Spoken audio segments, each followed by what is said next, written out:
Hello everyone, my name's Tom, and today I'm going to be talking about how I have responded from COVID-19.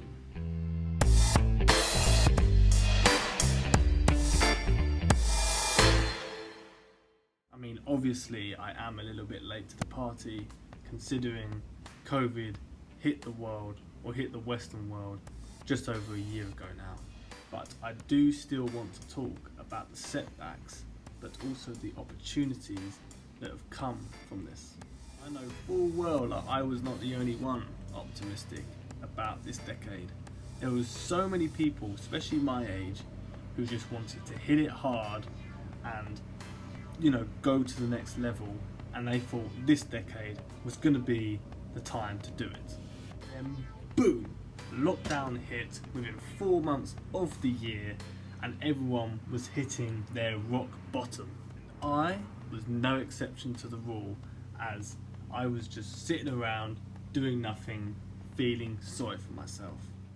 During the first lockdown, I felt even doing normal daily tasks, they felt like such a slog, and I was just so zapped with any motivation, and my comfort zone just shrunk, and going outside of it just felt so foreign to me at the time, which made stuff more frustrating for me, considering I recently got a new job at that time, and I was making good progress with my confidence, my motives, and just my general outlook to life. All I was doing at this time, I was just going for walks with my dog and playing PlayStation. That was basically it. Just to rudely interrupt myself here, the only reason why I was taking my dog out and just playing PlayStation all day is because one of my colleagues had COVID, so I had to self-isolate for 2 weeks, just to clear that up. I resumed exercising. I bought exercise programs to do with my body weight, and I started to order stuff like dumbbells and other weights. Just to jump in there again, I basically ditched the dumbbells and all the equipment that I bought after about a month, because I signed up for this Centre app course, which is like Chris Hemsworth's training fitness course, and that's basically all I needed for the time, and I'm still using that for the current time now. So yeah, all that equipment wasn't actually a great buy after all.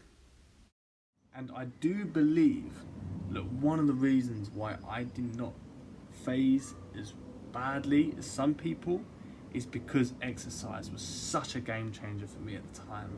Because, I was going from going to the gym 4 times a week to literally nothing for every single day for about a month. And that takes a massive hit on your mental state and how productive you can be, and just your outlook on other things. It has such a correlation, it's unbelievable. At least I had that. Plus, I started to meditate. I bought the app Calm. Everyone knows Calm, but I bought the app and I was meditating every single evening, every single day. So that was good, at least 10 minutes a day. I also bought a drone, which was the DJI Mini 1, and I know the Mini 2's out, but I bought the Mini 1 at the time when I think it was only out for 3 months when I bought it, and it really did keep me entertained for an awful long time. And I was just going out into the countryside and just playing with my drone, and I know it sounds like a baby childish thing to do to keep someone entertained. The drone was not actually as much of a success as I hoped for back then, because only 4 months after I got it, I smashed it into Dover Castle and the propellers fell off, and it's still there to this day. So that was a massive disappointment and a massive loss to me at the time, when obviously it was still locked down, and yeah, I didn't include that in the video. But when you've got so little to keep you entertained and to keep you occupied for a long period of time, then that's a lot better than just kind of sitting around, lounging around. At least you're out walking in the fresh air and healthy. It was almost a game changer. Thankfully, as well, I was working full time, and that is, if you ask anyone, that went through the pandemic, working and actually going outside and not working from home is much better than not having a job and being unemployed during lockdown. I can tell you that for one. And I was working and I was I was doing a lot of overtime in that time, that lockdown time especially, and it was also something that kind of kept me sane and kept me talking to people and made me kind of, not even necessarily grow my confidence and self-esteem, but just kept me on a par, just to stop the dip, to stop things, continuing down a downward spiral like everyone else. And I felt like I kind of had that upper hand over everyone else, considering everyone else was sitting around not doing much and just rotting. With this, I want to see other people's opinions. Would you say the first lockdown was worse than the second lockdown? Or would you say because the second lockdown was wintertime? Put it in the comments. Which one would you say was harder physically and mentally for you? Inevitably, the first lockdown did come to an end in the summer, and your boy turned 21. And with that age, that year 21, everyone talks about it to be the best year of your life. That 1 year, 21, everyone wants to be 21. It's that year that you got that independence, you're free, you're not tied up with anything. Until COVID swings around and mugs us all off. And it wasn't just a lockdown of winter which made it so bad. Personally, I had to go to hospital, and I had to fast for 48 hours before I had to go to hospital, so I wasn't allowed to eat anything. And it really, really puts things into perspective when it comes to lockdown and just your general life. It really does. So I was not allowed to eat, and I just, even to this day, I still appreciate food so much more now, because I can see just what some people deal with when they deal with hunger. With people that can't afford to eat, on a daily basis, 3 times a day, and people that can't, that have, bowels or stomach or digestion problems. It's terrible. And, I've made it put some gratitude into me to realise that I'm actually, a fully functioning person, and that is actually strangely quite a lot to be said for, because a lot of people would give their arm and a leg to be you sometimes in a lot of situations. You go to a care home, you go to a lot of these people in hospital. I spent 48 hours in a hospital, and I saw some people, like I said, who would just die to live a day, to be healthy again, and to be, fully mobile, and to do things, and to say stuff to their loved ones and stuff. And a lot of people still have their loved ones and they're fully able and they're healthy and stuff, but it's the appreciation and the being grateful for things that I think a lot of people kind of disregard. That hospital experience made me definitely more grateful and show more gratitude, not just towards me but towards others. But so for me to show, what I have as a person, fully able person, I can speak okay, just all this stuff that normal people take for granted.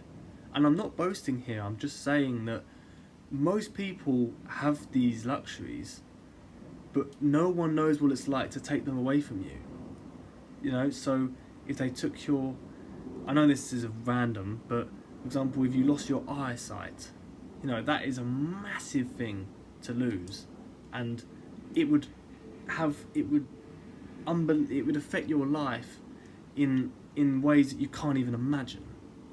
You know, if you went deaf, and then just all these things that normal people take for granted, and you don't appreciate something until it's gone. That's what I'm trying to say. And just 1 month after I left hospital, I had to go back because I had a nose operation, because apparently when I was growing up, my nose cartilage was crooked to one side, so I couldn't really breathe through my nose. So I got it checked out, they checked my nose, and then they said, oh, you're going to need an operation. So, it didn't sound too bad at the beginning, and I was kind of like, I've never had an operation, and they said, you're going to have to go under anaesthetic.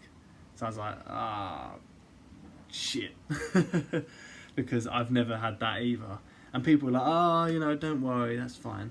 But I was still apprehensive about it and very, very nervous. Though I knew that the operation I would have was actually still a very minor operation. They were just going into my nose, putting me under anaesthetic, but going under my nose, taking cartilage out and all this stuff. But it was the fear of the unknown which was just absorbing me at the time. I was just kind of paralysed in fear because of what might happen or what might not happen. And I was just having, call me whatever you want, but I was having sleepless nights prior to the operation. I had to get up at 5:30 in the morning to go to my operation, which was at 7. And when I was just absorbed with fear, like I said before, but when I went into the hospital, I saw all these people that were having heart problems, leg problems, basically much bigger and more severe major operations. And I was kind of like, I was thinking to myself, these people have got the same date as you, so the same date that I went in, and they've probably been thinking about it exactly the same as you. And it just makes you realise there's always someone round the corner who's got it worse than you. There's always someone round the corner who's got it worse than you, no matter what. So that realisation just starts coming in. And just before I had my operation, Britain, the place where I live, went back into a national lockdown. So I thought it might have been cancelled, it might not have been cancelled, and I just wanted it to get done because, like I said, I was having sleepless nights, and the lockdown was announced literally 2 days before it happened, and everyone was thinking, it might be cancelled and stuff, and they were like, why are you worrying about something that's going to be cancelled? That's what my family members were saying at the time. And I was probably, once again, I just did not know what to think of anymore, because I see this stuff, I see that I might be going in, but it could be in 3 months' time, it could be in 2 days' time. So the uncertainty was just so overwhelming to me. So yeah, I was in a bad way. After I did walk in and I realised that my operation was confirmed and I was to be going in, and I saw the people who were literally next to me in the waiting room who were going to be going in for much worse, that really gave me the confidence. I just kind of relaxed for the first time in probably over a week. It was just such a relaxing moment to realise that there was just a little bit of certainty with it. I woke up after the operation, and it was just like such a relief to know that it was all over, and it just made me come to realise, number one, what I've got in life, but number two, just how unpredictable life can be. I would never, in God knows how many years, know that in a year's time, all of this was going to kick off. So, number one, COVID. Number two, two times in hospital in 1 year, when I've never really spent any time in hospital at all. And life is just so unpredictable. Plus, when 2020 started, I was living out in Kent, and I moved out of there and I moved into central London because my brother also wanted some independence and a bit of time. I never went to uni, so I thought, why not? And that's another thing, COVID-19 has given so many surprises along the way, good and bad, but probably mainly bad. But there has definitely been some realisation and positives to come out of it. And yes, I reckon that is quite a controversial thing to say, but that's just my opinion at the end of the day. Leave your comments, and if you agree or disagree, if you've learned anything, or if COVID has just been a complete disaster to you, go to comments. The other thing I learned from not COVID but the hospitals is just health is everything. Health is literally everything, because if you don't have your, I know it's such a cliche thing these days, but if you really do not have your health, and you have millions of pounds and you don't have your health, it's it's not even life worth living, because you just cannot enjoy or spend your money. And even when you lose your health temporarily, just think, when you have a cold or you get the flu or even COVID, and if you're temporarily lost your health, next time think about that and see if how it makes you feel. And obviously you don't feel as well as normal, but see how that would affect your life if you were permanently in that situation. Anyway, I'm going to finish this video because I have been droning on about COVID and life way too much already, and it's like I'm only the second video in. But if you enjoyed, please leave a thumbs up. It would be, this is a tiny channel, and it would, do me wonders. Please subscribe, and definitely leave a comment about what you think about COVID. Anyway, until next time, peace out.